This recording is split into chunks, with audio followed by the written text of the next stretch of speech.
Hey wealth builders! Welcome back to another episode of The Bemuse. It's Akeiva. On this channel, we make sense of all things money for young adults just like me. So if you're into that kind of thing, I hope you come join the squad by hitting that big red subscribe button and also hitting the notification bell so you never miss when we post new videos just like this one. In today's video, I'm going to be teaching you guys 7 steps to building your emergency fund fast.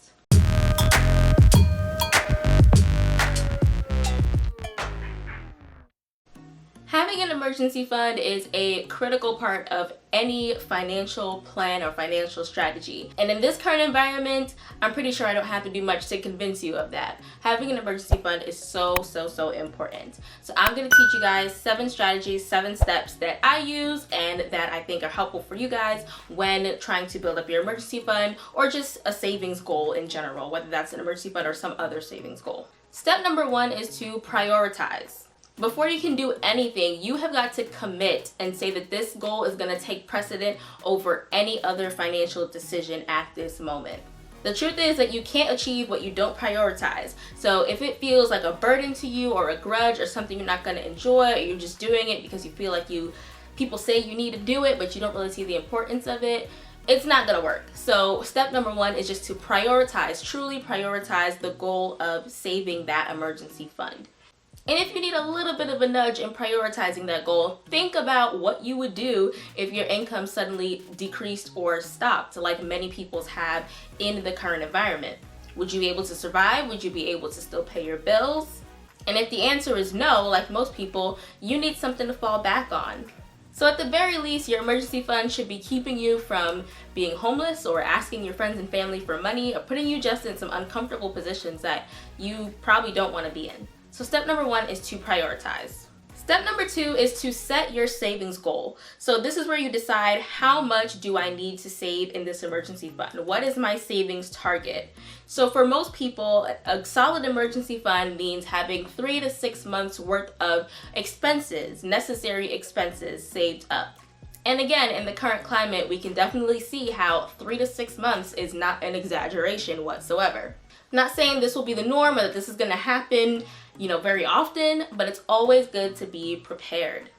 Now, whether you decide to do a 3-month emergency fund, a 6-month emergency fund, 12 months, or anywhere in between, you just have to set that goal. So a couple of things you might want to keep in mind when deciding how much you should have in your emergency fund, how many months it should carry you, is 1, do you have sporadic income to begin with? Maybe you're a freelancer or entrepreneur and you don't have steady cash flow just yet. That might be your reason to push for building an even bigger emergency fund or to last you a longer length of time. On the other end, you might be in a dual income household where maybe you and your partner or spouse are both making good incomes and you could survive on one person's income if your income completely went away. That might be an argument to kind of keep it more to the 3-month end. But at the end of the day, it really comes to what you're most comfortable with.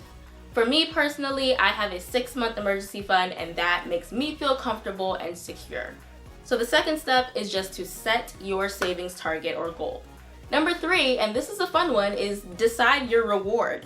Before you get into everything and hit the ground running, it's good to still, treat yourself, make yourself a little bit more motivated to save that money. So decide from the outset, what is your reward going to be when you save up that emergency fund? Are you going to go out to dinner? Or, I don't know, whatever your thing is, your little reward that you want to give yourself, maybe that's going out for ice cream or something like that. Decide what your reward is going to be from the outset, and that'll still help you become even more motivated to hit that goal and save that money. Now, the 4th step is all about accountability, and this one is kind of a 2-parter. So you really want to make sure you have measures in place to hold yourself accountable. So whether that is having an accountability partner that's checking in with you every now and again saying, hey, are you on task? How much do you have in your savings account now? How's that emergency fund looking?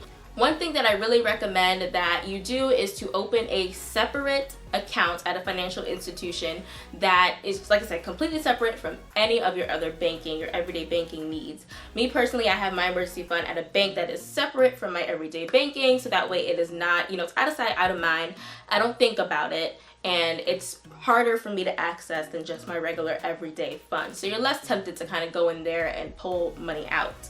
Also setting up auto pay. That is also something that I did when I was building my emergency fund, is that a certain portion of my paycheck would go directly into that separate savings account, and I didn't see it, I didn't touch it, out of sight, out of mind. So that helped build accountability and make it easier for me to save that money. And a bonus tip alluding to this point is to actually rename that account. So with most financial institutions, they let you kind of have a nickname for your checking accounts, your banking accounts, or savings accounts. And in my case, I renamed my emergency fund to say Financial Freedom Fund, because that is what that fund meant to me. It meant that I had the freedom of choice to make decisions that aren't necessarily just based on financial motivation. It gave me some flexibility and security in case anything happened.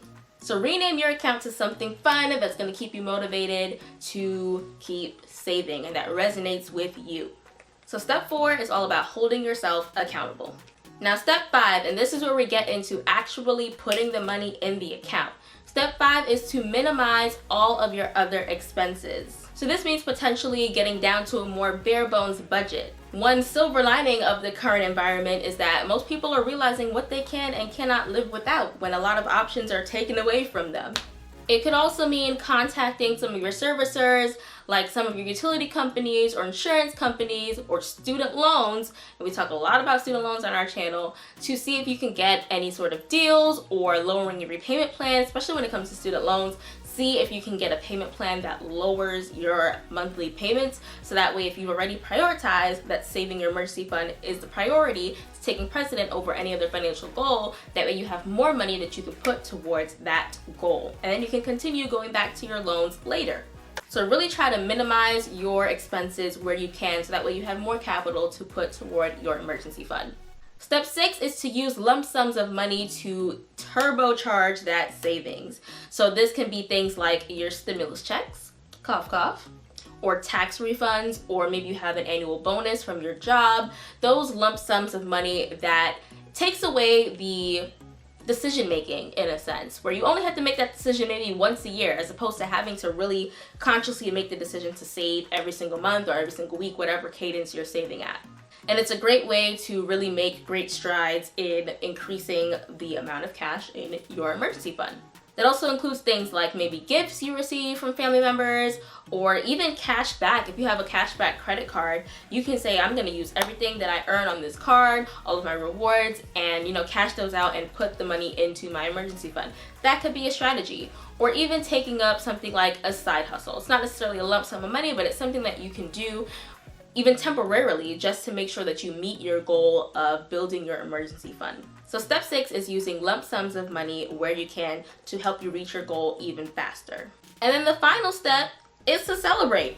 When it's all said and done, you've reached your target, you've reached your goal, make sure that you celebrate and do that reward that we talked about in step 3. Reward yourself, because it took a lot of work to get there. It took a lot of conscious decision making and discipline, and even sometimes if you took on a side hustle, for example, a lot of actual physical work to get there. So make sure that you reward yourself and you celebrate this major accomplishment and stepping stone in your financial life. So what are some strategies that you guys have used when you are saving? Share your thoughts and ideas down in the comments below. And also share maybe where you are along your emergency fund journey. Do you have 3 months, 1 month, no money at all? No judgment here. Share your experiences and stories in the comments below. For more videos just like this one, make sure you guys come join the squad by hitting that subscribe button and also hitting the notification bell so you never miss when we post new videos. And our next video, as a heads up, has been subscriber requested for quite a long time, so I'm sure you guys are gonna enjoy it. So stay tuned for that. Thank you so much for watching, and we'll see you guys in the next video. Bye guys.